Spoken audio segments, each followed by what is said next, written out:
Hello everyone. In this video, we are going to see how to deploy using Salesforce Metadata API. For Salesforce deployments, we can make use of Metadata API. We can also make use of VS Code or any other IDE like Cursor and also Google Anti-Gravity if you want to deploy any changes or if you want to create any metadata in your Salesforce org. In this video, I'm going to show how to make use of metadata API to create an Apex class. But in this video, we're not going to create the class, but I'm going to show how to validate the creation of Apex class. The first step is we have to get access token so that we can do the deployment request. In order to do the deployment, we need this access token. So here, this is my Salesforce my domain URL. The path for getting access token is services/over2/token. In the header, I am not passing any information, but in the body, I am passing username, password, client ID and secret, which is consumer key and consumer secret from your Salesforce connected app. So we have to create a connected app in Salesforce. Now you can also create a external client credential in Salesforce setup, using which you will be able to get the consumer key and consumer secret. So you have to pass that information here.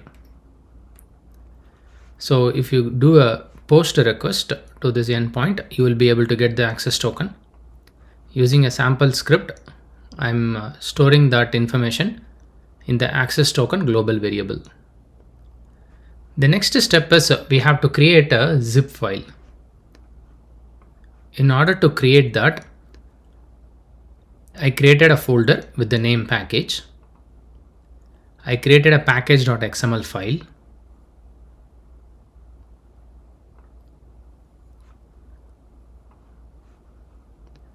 So this is my package.xml, and I created a folder called classes, and inside the folder I have created two files, one with the extension .cls and the other with the extension .cls-meta.xml.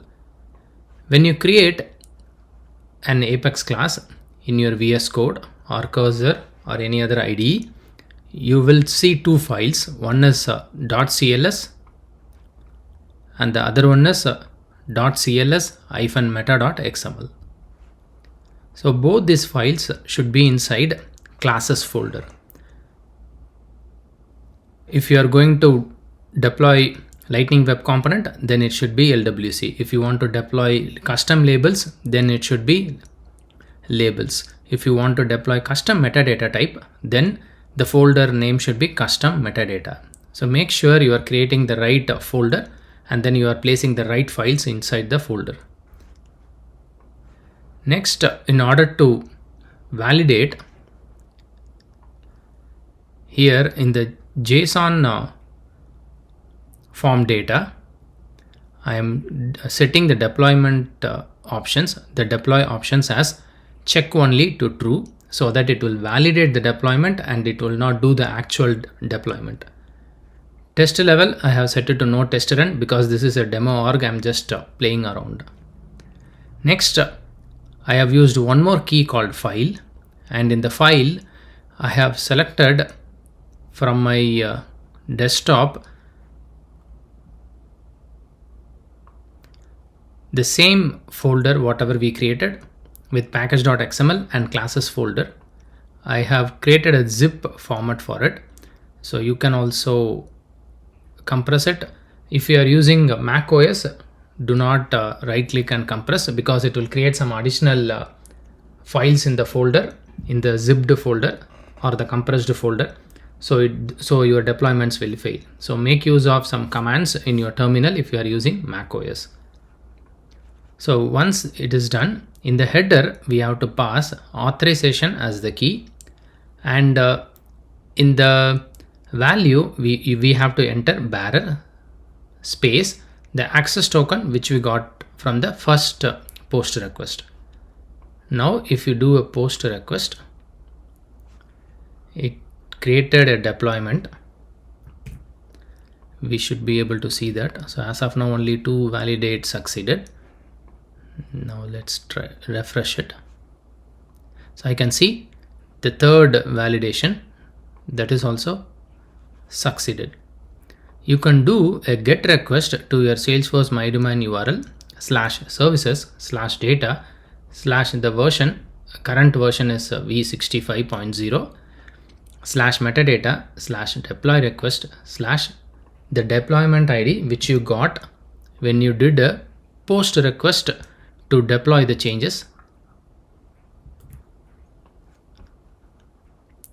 I am making use of include details equal to true so that we get when the response comes from Salesforce, it contains a deployment deploy results. That attribute will have additional values which will be very helpful for us to troubleshoot and debug. So now if I give a send request, I got deploy result because of include details, which contains a crucial information for troubleshooting and debugging. So here it says there are no error messages, no error state, it is completed. Success is also true, status is succeeded. So everything went through properly without any issues. We were able to confirm it from Salesforce setup also.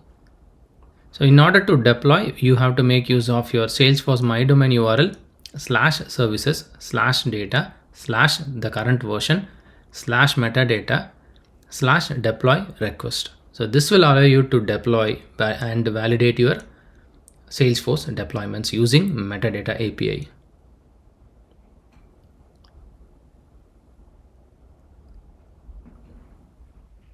Please check the video description.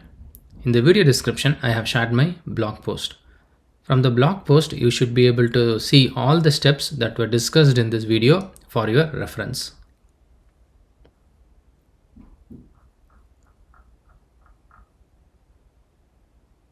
I hope it was helpful.